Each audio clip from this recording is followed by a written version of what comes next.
The fractured mind.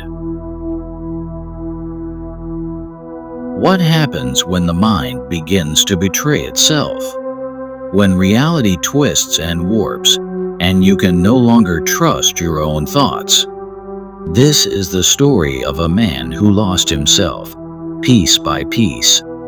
If you enjoy psychological horror, stay tuned. And remember, sometimes the scariest monsters live inside our heads. A mind unraveling. Ethan Wells had always been a logical man, a software engineer, meticulous and methodical. He prided himself on his sharp mind, but lately something had been off. It started with little things: misplaced keys, forgotten conversations, emails he didn't remember writing. Then, the shadows in his apartment seemed darker than before, stretching too far, clinging to the corners like living things. He told himself it was stress. Work had been demanding. Deadlines were tight. Sleep was scarce. But the unease only grew. One evening, he came home to find his living room rearranged. The couch had moved 2 feet to the left. His books were stacked in odd, deliberate towers. The television faced the wall. He lived alone. Heart pounding, he checked the locks. Secure. Windows shut. He tried to convince himself he had done it absent-mindedly, but deep down, he knew better. Then, the notes started appearing. The messages.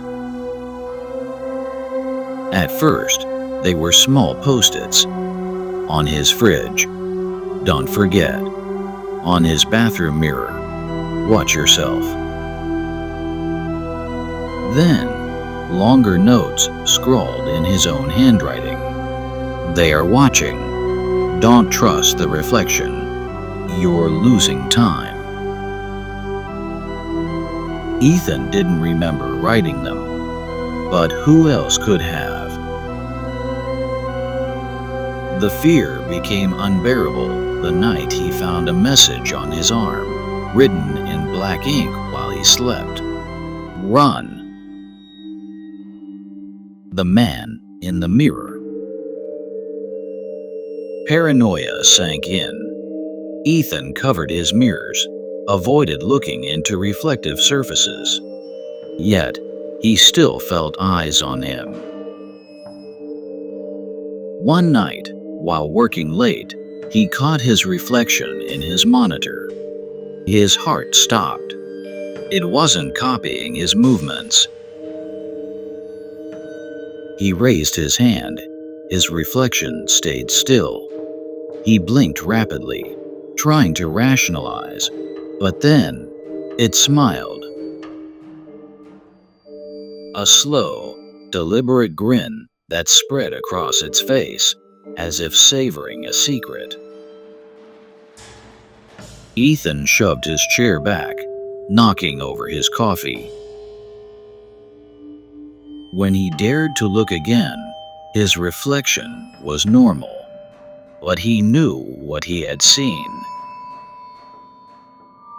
He wasn't alone in his own mind anymore. Losing time. Days blurred. Time slipped through his fingers. One morning, he woke up at his desk, his computer screen filled with lines of code he didn't remember writing.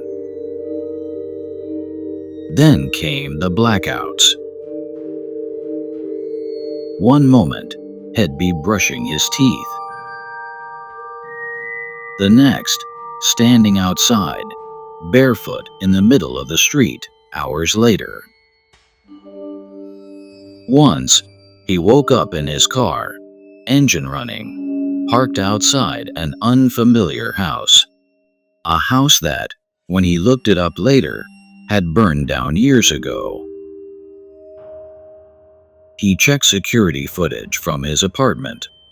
The recordings glitched, static warping the screen whenever he tried to see what happened during the missing hours. And then, he saw himself. Or rather, something that looked like him, standing in his bedroom, staring directly into the camera. Still, unblinking. Then, a slow tilt of the head, and a whisper just before the footage cut out. "You are not alone." The final revelation. Ethan sought help. Doctors, therapists, MRI scans. They found nothing. No tumors, no neurological disorders. "You might be experiencing dissociative episodes," his psychiatrist suggested. "Stress-induced psychosis, perhaps." But Ethan knew the truth. There was something else in his mind, and it was taking over. His handwriting became erratic, shifting mid-sentence. Sometimes, he'd find entire journal entries he had no memory of writing. Pages filled with cryptic warnings, written by a hand that was his, yet not. "I am awake now. You are the intruder. This body is mine." One night, Ethan woke up standing in front of his mirror, his hands covered in ink.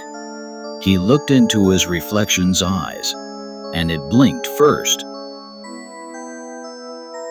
Then, with a smirk, it whispered, "Goodbye."